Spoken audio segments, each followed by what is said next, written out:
네, 안녕하세요. 사진찍 남자입니다. 네, 2월 은하수를 촬영한 지가 엊그제 같았는데 벌써 3월이 되었습니다. 봄이 완연해졌죠? 우수가 지나고 경칩이 다가오는 산천 만물이 꿈틀거리며 소생을 하고 있는 봄입니다. 하루하루가 다르게 봄 기운이 완연해져 가고 있는 계절이기도 합니다. 3월 초 특별한 야생화를 담기 위해 인천대공원을 찾았습니다. 봄은 야생화의 계절이듯이 인스타에서는 2주 전부터 남쪽 나라의 따뜻한 곳에서 야생화가 핀다는 소식이 빈번히 올라오고 있습니다. 인천대공원 수목원에는 이맘때쯤이면 기나긴 겨울 추위 땅속에서 웅크리고 있다가 햇살이 따스해지는 봄이면 봄 야생화들이 앞다투어 피기 시작합니다. 저도 이번에 시간을 내어서 인천대공원 수목원을 들렸습니다. 봄 야생화들이 피어있는 것을 확인했는데 이제 듬성듬성 피어있는 것들이 확인이 되어서 촬영을 해봤습니다. 네, 좀 가까운 쪽으로의 주차장은 이제 인천대공원을 정면으로 바라봤을 때 이제 좌측에 있는 곳에 이제 주차를 하시면 됩니다. 네, 주차를 하시고 나서 여기 보시면은 목재문화체험장이라고 여기 건물이 큰 거 하나 있을 거예요.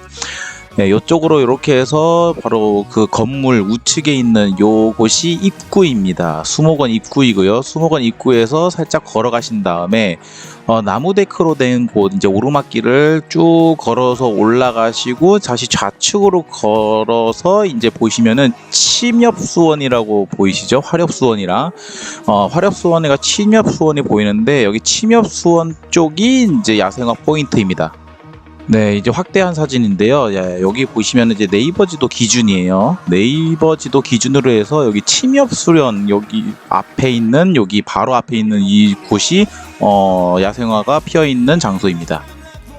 이날 저는 이제 백마 렌즈와 이제 2470 이렇게 두 가지 렌즈를 사용해서 이제 꽃들을 촬영을 했는데요. 여기서 이제 제가 2470으로도 이렇게 굉장히 조그마한 노루기를 촬영을 크게 했었습니다. 이거 어떻게 한 거냐면은 접사링이라는 이제 물건을 제가 사용을 해서 촬영을 했는데요. 이 접사링이라는 파츠가 정말 좋은 게 일반 표준 렌즈나 망원 렌즈도 이렇게 조그만한 사물을 접사를 촬영할 수 있도록 도와주는 그런 도구입니다. 장점으로는 이미 매크로 렌즈인데 접사링을 달게 되면은 더욱더 거리가 좁아져서 더욱더 가까이 촬영할 수 있고 그리고 아주 작은 물건을 더 크게 확대해서 촬영할 수 있고요. 일반 표준 렌즈나 이제 망원 렌즈들도 이 접사링을 달면은 가까이에서 촬영을 할 수가 있습니다.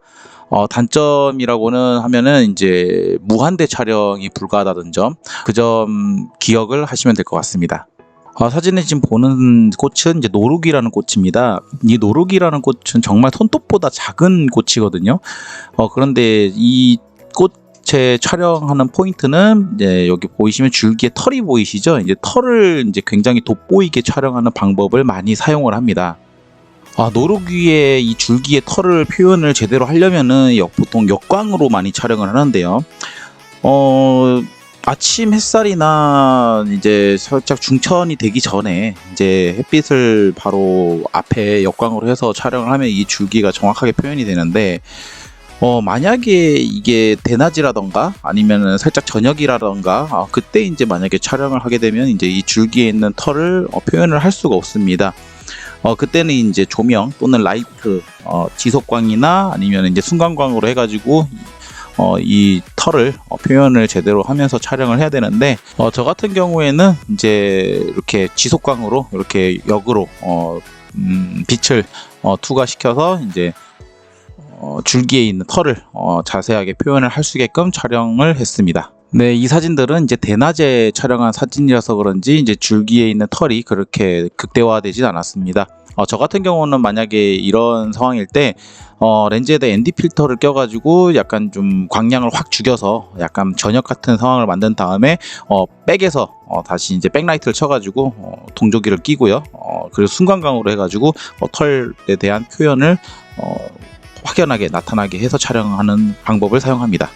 지금 사진들 보시면은 대부분 이제 꽃들에 뭔가 빛이 살짝 들어가 있는 것처럼 보이시죠? 이게 대부분이 제가 이제 순간광 또는 지속광으로 따로 이제 인공으로 광을 제가 집어 넣어서 이렇게 촬영을 한 겁니다. 또한 지금 여러 개의 꽃이 보이는 사진 같은 경우에 아무리 이제 제가 F8이나 F9로 촬영을 하더라도 앞에 있는 꽃과 이제 뒤에 있는 줄기라던가 다른 꽃들이 자세하게 표현이 안 되고 이제 날아가는 그런 이제 현황상들이 보이는데 이럴 때는 어떻게 하냐면요, 이제 제가 초점들을 다양하게 잡습니다. 앞에 있는 줄기나 꽃들에도 초점을 잡고 이제 중간 줄기와 꽃 그리고 맨 뒤에 있는 줄기와 꽃을 따로 다 초점을 잡아서 촬영한 뒤에 나중에 합성을 하는 방법으로 제가 이렇게 사진을 만듭니다. 나중에 이 부분에 대해서는 제가 따로 이제 보정 영상을 제가 따로 제작을 해서 올리도록 하겠습니다. 네, 어떠신가요? 인천대공원, 인천에 사시는 분이라면은 가까운 인천대공원에서 야생화를 보면서 구경도 하시고 이제 봄이 오는 것을 만끽도 하고 그리고 사진도 같이 촬영을 하면은 괜찮을 것 같습니다. 어차피 이제 제 유튜브 영상 보시는 분들은 대부분 이제 사진 촬영하시는 분이 많기 때문에 제가 촬영하는 기법 그리고 보정하는 기법 이렇게 뭐 따라만 하셔도 어느 정도 평타 정도는 하지 않을까 그렇게 생각을 합니다. 네, 지금까지 이제 인천대공원에서 야생화 포인트지와 이제 촬영하는 방법, 어느 정도 백라이트 쓰는 방법까지 어느 정도 이제 제가 말로 설명을 했는데 이 부분에 대해서는 아직 잘 몰라서 촬영하기가 좀 애매한 분들도 많으실 거예요. 이제 블로그라던가 다른 이제 카페에서도 이제 어느 정도 이 백라이트 치는 방법에 대해서 강의라던가 이런 걸 올려놓은 데가 있기는 있더라고요. 찾아보니까 그런 거 참고하셔도 좋고요. 보정 방법 같은 경우는 제가 따로 영상을 제작해서 올리겠습니다. 네. 영상은 제가 이제 여기까지 마무리를 하고 다음에 더 괜찮은 포인트지가 나오면은 다시 제작해서 오도록 하겠습니다. 네, 지금까지 시청해 주셔서 대단히 감사합니다. 안녕히 계세요.